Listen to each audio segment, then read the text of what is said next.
तुम्हाला त्या सगळ्या प्रश्नाचे उत्तर भेटतील जे की तुम्हाला खूप दिवसापासून पडल्यात की मी आताच मुंबईमधनं गेली होती तर रिटर्न मुंबईमध्ये का आली आहे एवढ्या लवकर.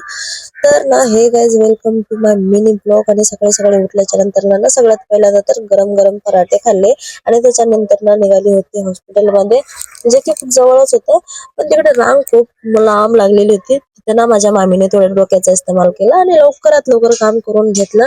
त्यामुळे कामाला थोडा वेळ लागला नाही आणि ते काम लवकर झाल्यामुळे ना आम्ही मध्ये गप्पा मस्त मारत बसलेलो होतो. आणि काही शो करण्याचे ना परफेक्ट सॉन्ग आहे मला तर असं वाटतं. गाइस देखो ना क्या है ये गाइस, देखो ना गाइस। आणि ना मी अशी मस्ती देखो घालत ना बसलेलो होतो ना, काय गाइस, टाइमपास देखो ना करण्यासाठी काही गाइस। नव्हतंच त्यामुळे मी तर हे आहे शताब्दी हॉस्पिटल जिकडे मी आली होती. कारण ना पुण्यातील एका डॉक्टरने ना मला इकडचं हे हॉस्पिटल सजेस्ट केलं होतं जे की नाकाच्या थेरपीसाठी ना एकदम छान होतं. म्हणजे त्यांचे कुठले तरी फ्रेंड होते वाटते, त्यांनी सांगितलं होतं की तू इकडे जाऊन एकदा चेकअप करून घे आणि त्याच्यानंतर तुला काय बोलतील ते आपण नंतर बघूयात. कारण आहे ना सकाळी उठल्याच्या नंतरला सारखं शिंका आणि ना सर्दीमुळे ना मला खूप त्रास होत होता आणि माझी काळजी तर मलाच घ्यायची होती कारण मला 2 बाळांना पण सांभाळायचं होतं. त्यासाठीच मी आली होती इकडं. म्हणजे ना लवकर लवकर रिझल्ट मला पाहिजे होता.